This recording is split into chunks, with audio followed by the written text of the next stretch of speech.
BA द्वितीय वर्ष संस्कृत की ऑनलाइन कक्षा में प्रिय विद्यार्थियों, आपका हार्दिक स्वागत है। जैसा कि हम बता चुके हैं कि सेकेंड ईयर की संस्कृत कक्षा में इस समय हम अभिज्ञान शाकुंतल का अध्ययन कर रहे हैं। अभिज्ञान शाकुंतल का संपूर्ण परिचय मेरे द्वारा दे दिया गया है। कवि के संबंध में, कवि के पुस्तकों के संबंध में और अभिज्ञान शाकुंतल की मूल कथा वस्तु कहाँ से ली गई है, उसमें क्या अंतर किया गया है, इन सब बातों का वर्णन मैंने कर दिया है। आज हम अभिज्ञान शाकुंतल नाटक को प्रारंभ करते हैं।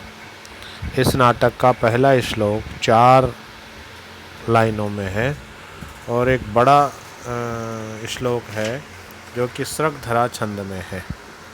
सृगधरा छंद के अंतर्गत 21 वर्ण आते हैं, जिसका लक्षण है म्रमनैर्यानाम त्रयेण त्रिमुनि यति तुयुताम सृगधरा कीर्तितेन, अर्थात जिसमें मगण, रगण, भगण, नगण और 3 यगण कुल 21 वर्ण तथा 7-7 वर्णों पर यति हो, वह सृगधरा छंद कहलाता है। तो उस सृगधरा छंद में ही यह श्लोक महाकवि कालिदास ने रचा है। प्रारंभ करते हैं। महाकवि कालिदास प्रणीतम अभिज्ञान शाकुंतलम प्रथमो अंकः। ये प्रथम अंक का यानी अभिज्ञान शाकुंतल में कुल 7 अंक जो हैं और उसका पहला अंक आज प्रारंभ करते हैं। उसका पहला श्लोक है या सृष्टि सृष्टुराद्या वहति विधिहुतम या हविर्या च होत्री ये द्वे कालम विधत्तः श्रुति विषय गुणा या स्थिता व्याप्य विश्वम या माहु सर्व बीज प्रकृति रीति यया प्राणिनः प्राणवन्तः प्रत्यक्षाभिः प्रपन्नस्तनुभिरवतु वस्ताभिरष्टाभिरीशः। यह पहला श्लोक है। इस श्लोक के अंतर्गत महाकवि कालिदास ने सृष्टि का वर्णन किया है, किस तरह से सृष्टि उत्पन्न हुई। और इसी श्लोक में उन्होंने शाकुंतल के जो मुख्य पात्र हैं उनका भी संकेत कर दिया है। अर्थ करते हैं या सृष्टि सृष्टुराद्याः, या अर्थात जो सृष्टु मानी जो विधाता है, परमात्मा है, सृष्टा है, उसकी आद्या मानी पहली, सर्वप्रथम सृष्टि मानी रचना है, अर्थात जो विधाता की सर्वप्रथम रचना है। वहति विधियुतम या हविर्या च होत्री, और या मानी जो विधियुतम विधि पूर्वक हवन की गई हवि घृत आदि सामग्री आदि को देवताओं तक वहती पहुँचाती है। च और या होत्री जो हवन करने वाली है। दूसरी पंक्ति में कहा ये द्वे कालम विधत्तः, और जो दो कालों को, कालम काल को, समय को, विधत्तः धारण करती है। श्रुति विषय गुणा, अर्थात कान का विषय ही गुण है जिसका, ऐसा या विश्वम जो संपूर्ण जगत को व्याप्य स्थिता व्याप्त करके स्थित है। और याम माहु सर्व बीज प्रकृति या प्राणिनः प्राणवन्तः, और याम जिसको सर्व बीज प्रकृति ही सभी बीजों का कारण इति आहु ऐसा कहा गया है। और यया जिसके द्वारा प्राणिनः मानी प्राणी लोग प्राणवन्तः जीव धारण करते हैं, जीवित रहते हैं। ताभि प्रत्यक्षाभि प्रपन्नस्तनुभिरवतु वस्ताभिरष्टाभिरीशः। ताभि यानी उन प्रत्यक्षाभि यानी प्रत्यक्ष अष्टाभि तनुभि 8 मूर्तियों से, प्रपन्नः मानी युक्त, ईशा मानी परमात्मा ईश्वर शिव, वह आप सबकी अवतु रक्षा करे। यहाँ पर यह श्लोक शिव की आराधना में कहा गया है, अर्थात परमपिता परमात्मा की आराधना में कहा गया है। यहाँ पर भगवान शिव की अंत में वाली पंक्ति में अष्टाभि तनु भी शब्द आया है, जिसमें यह कहा गया है कि 8 शरीरधारी शरीर से युक्त ईश्वर आप सबकी रक्षा करें। तो यहाँ पर इस श्लोक में शिव की 8 प्रकार की मूर्तियों का उल्लेख किया गया, अर्थात 8 प्रकार के स्वरूपों का वर्णन किया गया है। देखिए कैसे किया गया। यह सृष्टि सृष्टुराध्या, जो विधाता की सर्वप्रथम सृष्टि है, अर्थात जल, यानी परमपिता परमात्मा ने इस सृष्टि पर सबसे पहले जल उत्पन्न किया था। इसलिए यहाँ पर कहा गया है कि जो परमपिता परमात्मा की पहली रचना जल है, वह परमपिता परमात्मा जल रूप मूर्ति है। दूसरा, वहति विधुम या हवियाह चोहोत्री, और जो विधि पूर्वक हवन की गई हवि को देवताओं के पास ले जाती है। अब देवताओं के पास कौन ले जाती है? जिसके लिए कहा गया है अग्निर्वै देवानां मुखम, अर्थात अग्नि देवताओं का मुख है, वह अग्नि रूप मूर्ति है। यानी वह शिव जलमय मूर्ति हो गई, अग्नि रूप मूर्ति हो गई, और कहा च होत्री, और जो हवन करता है, अर्थात यजमान रूप मूर्ति, यजमान मूर्ति भी है, 3 मूर्तियाँ हो गई। और ये द्वे कालम विधत्ता, और जो 2 समय का निर्माण करती है, अर्थात दोनों कालों को धारण करती है, यानी रात और दिन को धारण करती है, अर्थात रात्रि में चंद्रमा और दिन में सूर्य, अर्थात सूर्यमय मूर्ति और चंद्रमय मूर्ति। इसके बाद आता है श्रुति विषय गुणा या स्थिता व्याप्य विश्वम, जो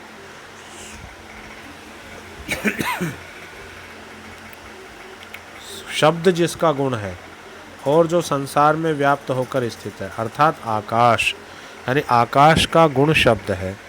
तो आकाश जो है सारे संसार को व्याप्त किए हुए है, तो उस शिव की यानी परमात्मा की आकाशमय मूर्ति भी है।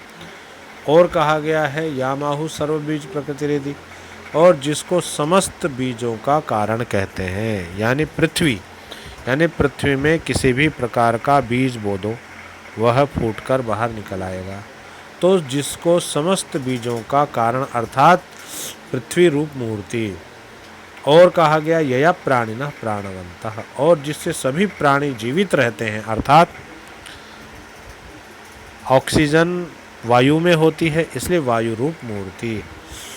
तो इस प्रकार से कहा गया है कि ये जलमय मूर्ति, अग्निमय मूर्ति, यजमान स्वरूप मूर्ति, चंद्रमय मूर्ति, सूर्य रूप मूर्ति, आकाश रूप मूर्ति और पृथ्वी रूप मूर्ति और वायु रूप मूर्ति, ये सारी की सारी 8 प्रकार की मूर्तियाँ यहाँ पर बताई गई हैं। इसलिए अंतिम वाली पंक्ति में कहा प्रत्यक्षाभि, प्रत्यक्ष इनके द्वारा, प्रपन्नः मानी युक्त, तनु भी शरीर से अवतु रक्षा करे, वह आप सबकी, ताभी अष्टाभी प्रत्यक्षाभि, उन प्रत्यक्ष 8 मूर्तियों से युक्त, ईशः मानी ईश्वर, अब यहाँ शिव नहीं कहा गया, ईश कहा गया, ईशा, ईशा मानी परमात्मा। अब विद्वानों ने यह कयास लगाया कि शिव महाकवि कालिदास शैव थे, इसलिए उन्होंने शिव की आराधना की गई है, जबकि यहाँ पर उन्होंने ऐसा नाम नहीं दिया गया है, उन्होंने ईशः पद का प्रयोग किया गया। ईशा मानी परमात्मा, ईशा मानी ईश्वर, परमात्मा, प्रभु। उस ईश्वर, वह ईश्वर क्या करे? जो परमात्मा है वह आप लोगों की, अब आप लोग कौन? जो इस नाटक को देखने वाले जो प्रेक्षक यानी दर्शक गण हैं, उन लोगों की अवतु मानी रक्षा करे। यानी इस प्रकार की 8 स्वरूपों वाला परमपिता परमात्मा प्रत्यक्ष रूप शरीर वाला जो है, आप सब इस नाटक को देखने वाले दर्शकों की रक्षा करे। ऐसा यह अर्थ इस अभिज्ञान शाकुंतल के प्रथम श्लोक का होता है। अब यहाँ पर देखने लायक बात यह कि यहाँ प्रस्तुत श्लोक में महाकवि कालिदास ने यह नांदी पाठ किया है। नांदी पाठ अपनी पुस्तक को मंगलाचरण के रूप में नांदी की गई है। नाटकों में नांदी की जाती है और महाकाव्यों में मंगलाचरण किया जाता है। तो नांदी पाठ में भगवान शिव की अष्टमूर्तियों की स्तुति की है। साथ ही इस श्लोक के माध्यम से कवि ने नाटक के प्रमुख पात्रों एवं कथा वस्तु की भी सूचना प्रदान की है।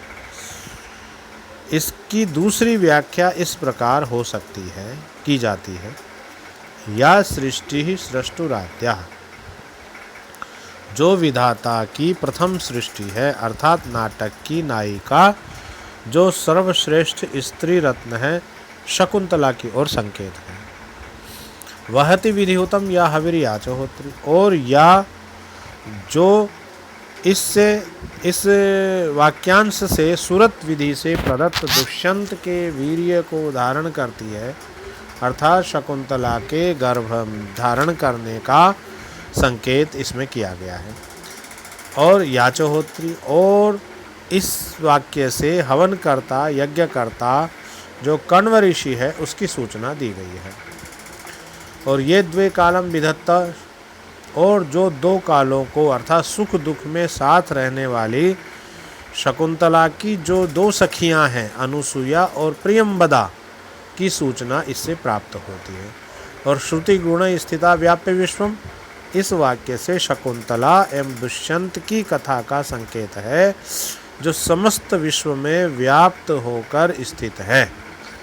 याम आहु सर्व बीज प्रकृति, इस वाक्यांश से शकुंतला के पुत्र सर्वदमन यानी भरत की उत्पत्ति की सूचना दी गई है।